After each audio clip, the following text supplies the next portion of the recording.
Las autoridades de Ucrania alertan de nuevos ataques rusos sobre Jersón, la ciudad que las tropas de Moscú abandonaron hace 2 semanas.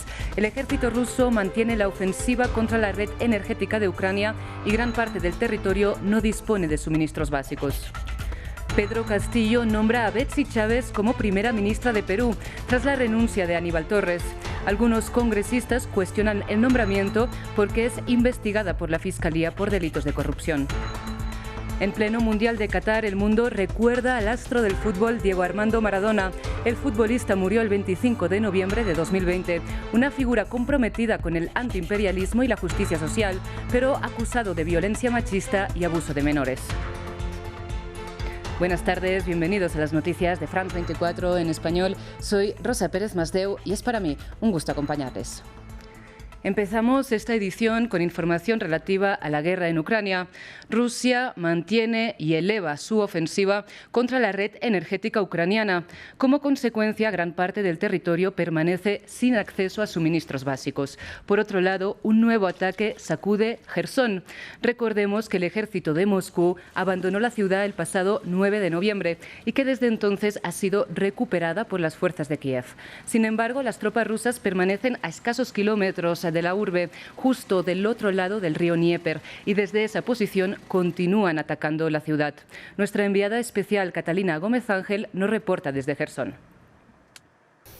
Este ataque a este complejo residencial característico de la arquitectura en Ucrania son edificios que rodean estos pequeños parques. Aquí cayó en la noche de ayer al menos 2 misiles que mataron al menos 4 personas. Se habla de una quinta y este hace solamente parte de uno de los tantos ataques con misiles y con otro tipo de artillería de las fuerzas rusas que abandonaron la ciudad a partir del 11 de noviembre después de la presión de las fuerzas ucranianas. Sin embargo, están muy cerca de aquí, están al otro lado del río, a 1 kilómetro, y desde allí atacan constantemente la ciudad.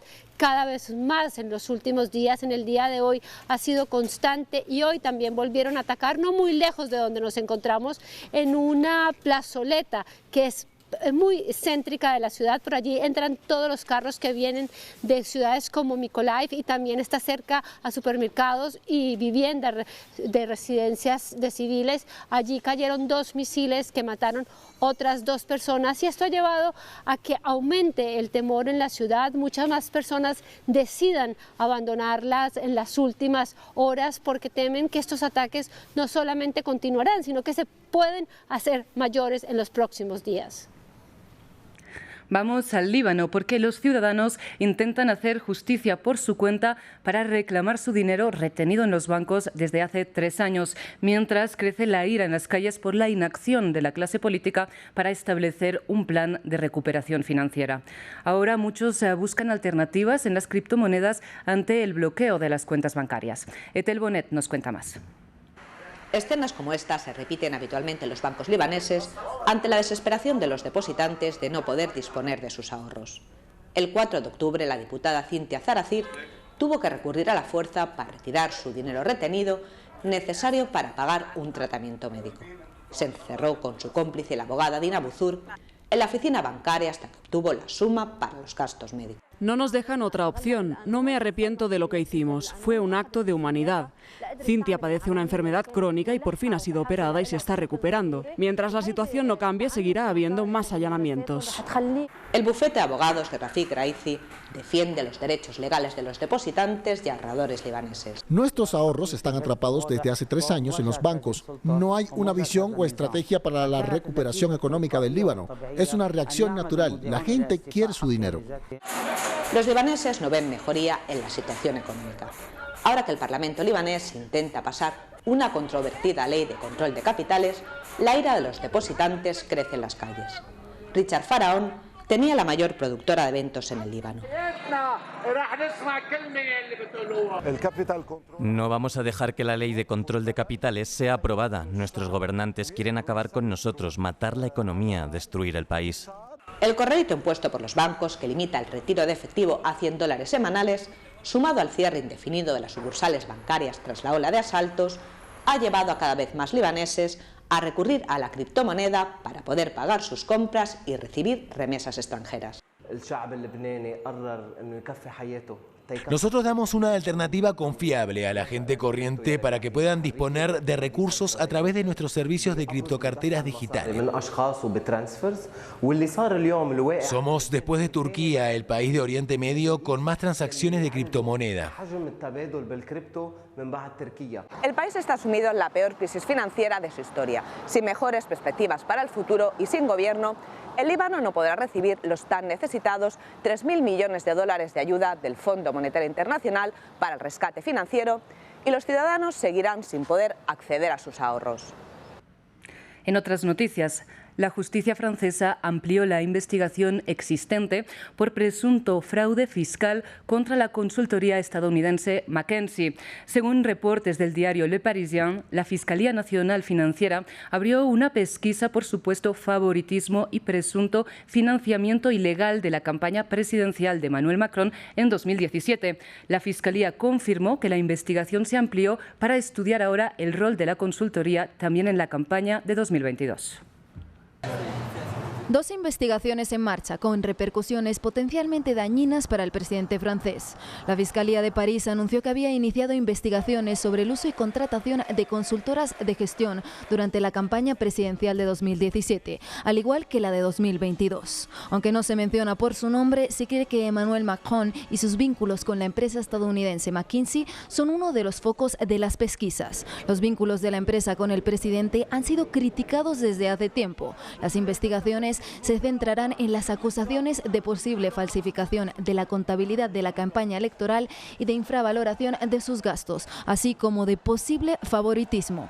El gobierno solo se limitó a reconocer las investigaciones. El Elíseo toma nota de la apertura de las dos investigaciones judiciales e indica también que corresponde a la justicia llevar a cabo estas investigaciones con total independencia. El uso de consultorías se puso en el punto de mira en marzo tras una investigación del Senado francés que concluyó que el gasto público alcanzó más de 1.000 millones de euros solo en consultoras el año pasado y se produce en medio de las denuncias de que consultores del grupo estadounidense McKinsey trabajaron gratis en la campaña de Macron de 2017. Francia tiene normas estrictas sobre la financiación de las campañas que ponen límites a lo que un candidato puede gastar. Varios políticos franceses han sido investigados a lo largo de los años justo por gastar en exceso, como el presidente Nicolas Sarkozy, que en septiembre del año pasado fue condenado a 1 año de prisión por la financiación ilegal de su candidatura a la reelección en 2012. En China, los principales dirigentes del país recibieron al presidente de Cuba, Miguel Díaz-Canel, quien realiza una gira internacional para afianzar las relaciones económicas con varias naciones amigas. Antes de llegar a China, el mandatario cubano pasó por Argelia, Rusia y Turquía. Rafael Pérez nos cuenta más. Una gira clave y necesaria en un contexto económico complejo. El presidente cubano fue recibido en China por su homólogo Xi Jinping en la última parada de su periplo internacional. Beijing es uno de los principales aliados de La Habana, por lo que la visita tuvo una connotación principalmente económica y simbólica. El señor presidente es el primer jefe de Estado de los países de América Latina y el Caribe que visita China después del 20º Congreso Nacional del Partido Comunista Chino, lo que refleja la especial relación amistosa entre las dos naciones. Anteriormente, el jefe de Estado caribeño sostuvo un encuentro en Turquía con el presidente Recep Tayyip Erdogan. Evaluamos las oportunidades para desarrollar la cooperación existente en campos como la energía, el turismo, la construcción, la agricultura, el desarrollo, la salud y el medio ambiente. Argelia y Rusia también fueron parte del trayecto. La cancelación de los servicios de la deuda y el aplazamiento de su pago fue una de las decisiones más importantes de su visita a Argel. Y el paso por Rusia reforzó la unión de ambos países en un frente común.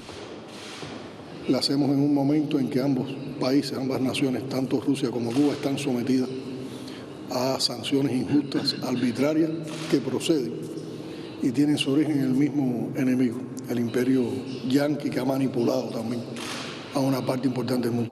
Díaz-Canel regresará a Turquía. Allí sostendrá un encuentro con varios empresarios turcos antes de retornar a La Habana. El presidente de Perú, Pedro Castillo, nombró este viernes como primera ministra a Betsy Chávez, quien hasta el momento se desempeñaba como titular de Cultura. Se trata de un nombramiento cuestionado por algunos congresistas, dado que Chávez es investigada por la Fiscalía por delitos de negociación incompatible, aprovechamiento del cargo y tráfico de influencias.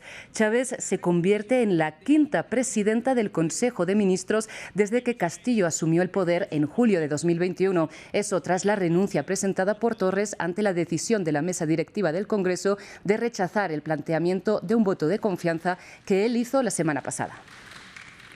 Continuamos en nuestra región porque tras la primera semana de diálogos, el ELN y el Gobierno de Colombia dan a conocer sus avances vía un comunicado en que aseguran que las conversaciones se dan en un ambiente de optimismo y de confianza.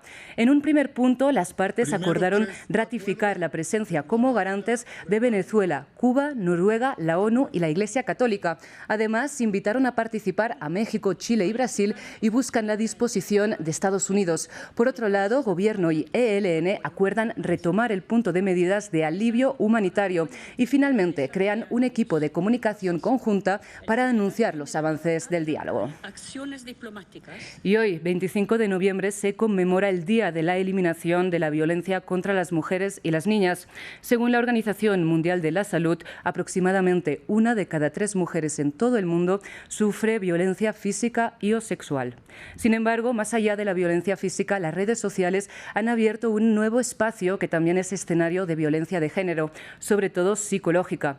Previamente hablamos con Susi Alegre, abogada de derechos humanos. Pues hay varios riesgos. Lo que se ve son como acosos y ataques online. Cuando mujeres, por ejemplo, con un perfil público se expresan online, que las respuestas y los ataques que reciben tienen un carácter misógino, que puede tener un carácter como muy violento, como amenazas de violación, por ejemplo, amenazas de violencia en la vida real, pero que se transforman como a un nivel mucho más desarrollado de lo que se vería en la vida real. Por un lado, porque los acosadores se sienten protegidos por la Internet, así que como que no hay límites en lo que se puede hacer. También la forma, por ejemplo, de revelar datos personales de las mujeres online, o sea, como una forma de ataque o de acoso, que si se quiere realmente dar miedo, o sea, poniendo, por ejemplo, una dirección de una mujer online, puede llamar la atención y puede llamar una violencia física.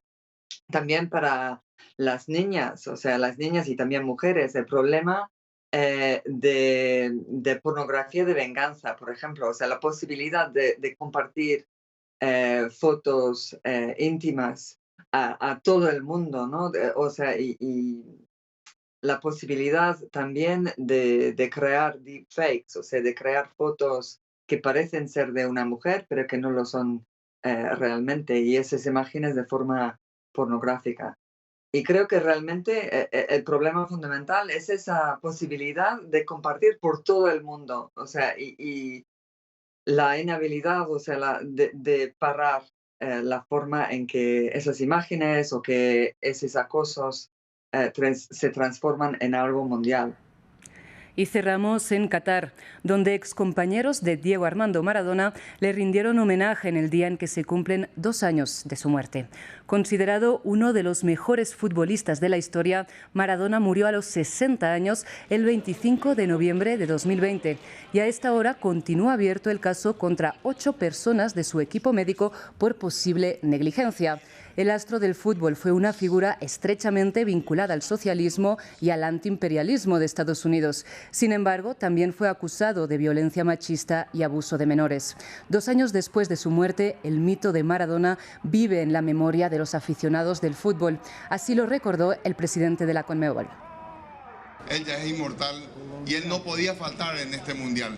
Por eso está con nosotros aquí presente y siempre va a estar en cada uno de todos los corazones de los que amamos el fútbol de buena manera. Así que muchas gracias. Un beso al cielo para Diego. Muchísimas gracias por su atención. Sigan con nosotros.